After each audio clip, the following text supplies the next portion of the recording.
Subscribe and share my channel Sudarsana. ఓం శ్రీకృష్ణ పరబ్రహ్మణే నమః. శ్రీ గురుభ్యో నమః. శ్రీమద్భగవద్గీత 18వ అధ్యాయము మోక్ష సన్యాస యోగము 17వ శ్లోకము.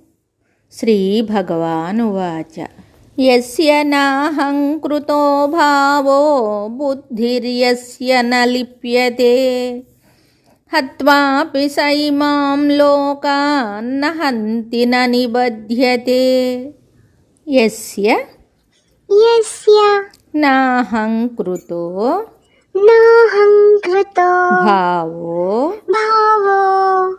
బుద్ధిర్యస్య న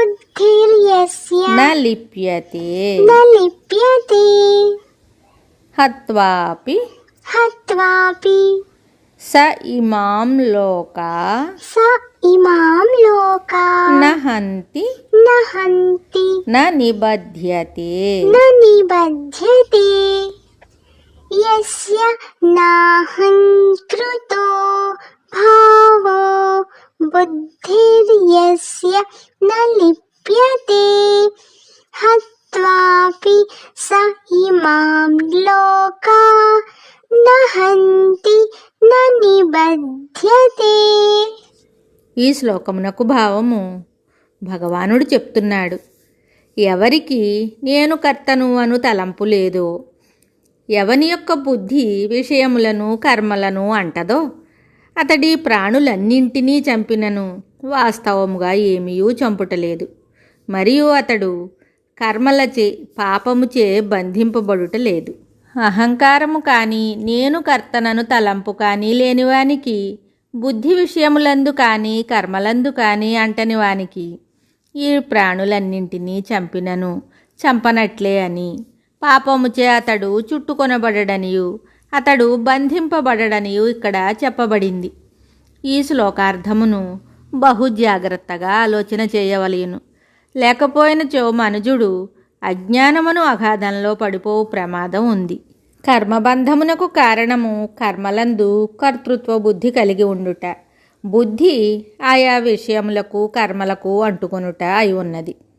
కర్తృత్వ బుద్ధి లేకుండా కర్మలు చేయువానికి గాని, విషయములందు బుద్ధి అంటకుండా కర్మలు చేయువానికి గాని ఆ కర్మజనిత సుఖదుఖములు గాని పుణ్యపాపములు కానీ అంటవు.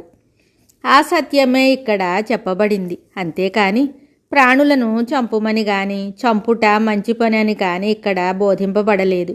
పైగా సమస్తమును ఆత్మరూపముగా చూచువాడు, కర్తృత్వము లేనివాడు, అసంగుడై ఉండువాడు, తాను మనస్సు కాదని అనుకొనివాడు ఆత్మయందే స్థితి కలిగి ఉండును. కావున అట్టివాడు సమస్త ప్రాణులందును తన ఆత్మనే చూచుట వలన ఆ ప్రాణికి ఎట్లు బాధ కలగజేయగలడు?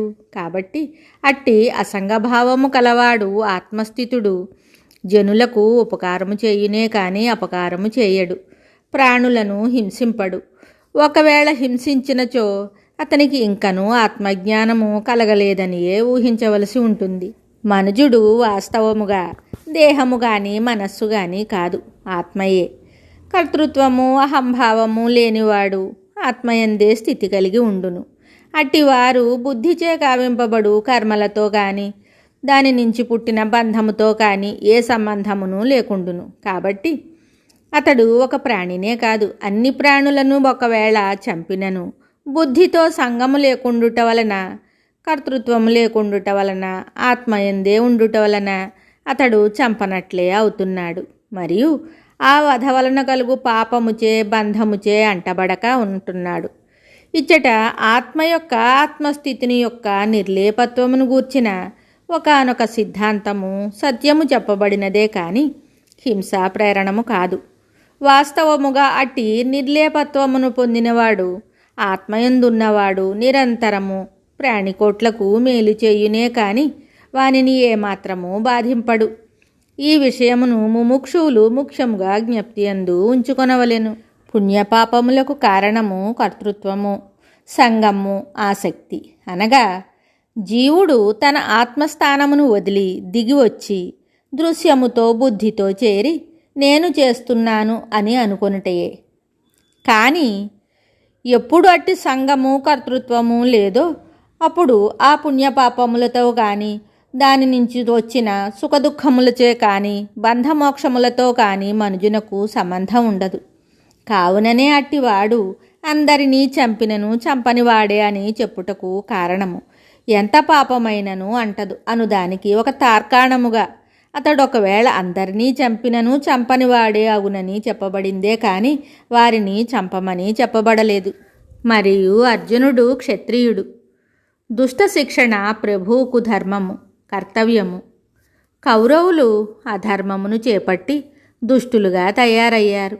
కావున అట్టి వారినందరినీ ఓ అర్జున అసంగబుద్ధి కలిగి నిరహంకారముతో నీవు వధించినను వధింపనట్లే అగును అని భగవానుడు అర్జునునకు తెలియజేయుచున్నాడనియు భావించవచ్చును. బుద్ధిని దాటి అహంభావమును దాటి ఆత్మయందు నెలకొని ఉండువానికి ఆ బుద్ధితో ఏది చేసినను చేయనట్లే అవును కదా. అయితే అట్టి స్థితి అందుండువారు అసభ్యమైన అధర్మయుతమైన హింసాకరమైన పీడాకరమైన క్రియలేవియును చేయరు. ఇమాన్ లోకాన్ అని అర్జునునకు చెప్పినందువలన ఈ ఎదుటనున్న కౌరవరాజులు మొదలగువారు అనియు తలంచవచ్చును. ప్రభువులు దుష్టులకు ద్రోహులకు గావించు శిక్ష పాపముగా పరిగణింపబడదు. కావున అది వారిని బంధింపదు. పైగా అట్టి క్రియను అసంగ బుద్ధితో ఆచరించినప్పుడు ఇంకను ఏమాత్రము బంధ ప్రభావమును కలుగజేయదు. కాబట్టి భగవానుడు తెలిపిన ఈ శ్లోకమందలి భావమును చాలా లోతుగా విచారించి పరప్రాణికి ఏమియూ బాధ కలుగచేయక ఆత్మయందు స్థితుడై అసంగ బుద్ధితో ఆయా పనులను నెరవేరుస్తూ బంధ విముక్తుడై వెలయవలెను. మరి ఒక శ్లోకంతో మళ్ళీ కలుద్దాం. శుభం. Subscribe and share my channel Sudarsana.